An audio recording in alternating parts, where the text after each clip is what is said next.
Hi friends, 5 మినిట్స్లో egg curry ఎలా చేయాలో చెప్తాను చూడండి. ఫస్ట్గా మనకి ఎగ్ కర్రీ ఎలా ప్రిపేర్ చేసుకోవాలో ఫస్ట్ 6 లేదా 7 పచ్చిమిర్చి దాంట్లో కావాల్సినవి పచ్చిది అల్లం పేస్ట్ మిక్సీకి వేసి పట్టుకున్నాను. ప్యాకెట్స్ అంత బాగుంది. పచ్చి కరివేపాకు, తర్వాత నెక్స్ట్ ఫస్ట్ ఒక వెల్లుల్లి, ఒకటి ఆనియన్, ఫస్ట్ మనం కడాయి పెట్టుకున్న తర్వాత టమాటా ముక్కలు. ఇప్పుడు మనం కడాయి పెట్టుకొని ఆయిల్ హీట్ ఎక్కిన తర్వాత చూసుకొని పోపు గింజలు వేసుకోవాలి. పోపు గింజలు వేగిన తర్వాత మనం కట్ చేసి పెట్టుకున్నాం కదా పచ్చిమిర్చి 6 లేదా 7, మీకు కారం బట్టి 3-4 అయినా వేసుకోవచ్చు. నాకు కొంచెం స్పైసీ కావాలి కాబట్టి నేను 6-7 వేసుకున్నాను. మీకు తగినంత. ఇప్పుడు నేను జింజర్ గార్లిక్ పేస్ట్ వేస్తున్నాను. పచ్చిది ప్యాకెట్స్లలో ఎంత టేస్ట్ బాగుండదు కానీ ఇప్పుడు కొంచెం కరివేపాకు పచ్చిది మనం తెచ్చుకున్నాం కాబట్టి అది ఇప్పుడు కలబెట్టాలి. బ్రౌన్ కలర్లో వేసేదాకా పచ్చివాసన పోయేదాకా. మళ్ళీ పచ్చివాసన వస్తే అంత టేస్ట్ బాగుండదు కర్రీ అనేది. బ్రౌన్ కలర్లో వచ్చేదాకా కొంచెం లైట్గా కలబెట్టాలి.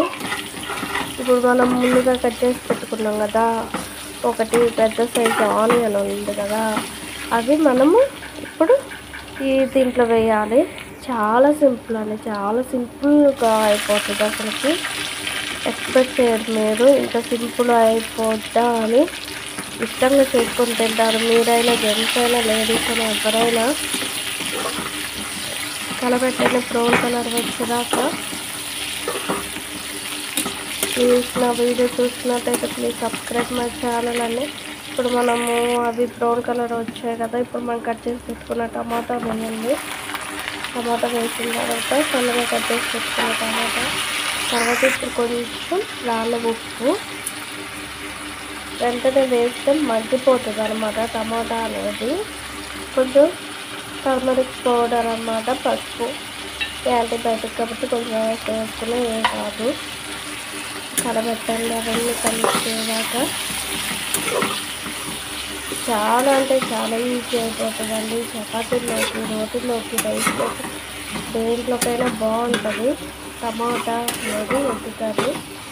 లేకపోతే మీరు టమాటా గ్రేవీ అయినా ఇలాగైనా ప్రిపేర్ చేసుకోవచ్చు. టమాటా రైస్ అయినా కూడా చేసుకోవచ్చు.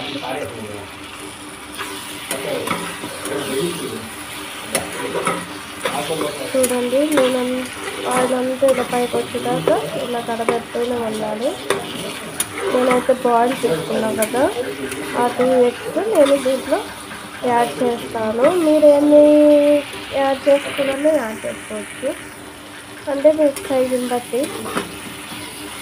చూడండి, ఇలాగైనా తినవచ్చు, రైస్లోకి అలాగైనా తినవచ్చు.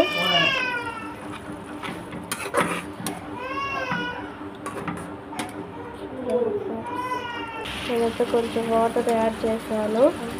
నాకు కొంచెం గ్రేవీ ఎక్కువ కావాలి కాబట్టి మీకు సరిపోతుంది అనుకుంటే మీరు వాటర్ యాడ్ చేయాల్సిన అవసరం లేదండి.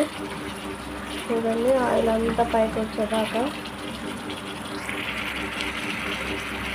చాలా సింపుల్ అంటే చాలా సింపుల్గా ఆయిల్ పైకి వచ్చేది.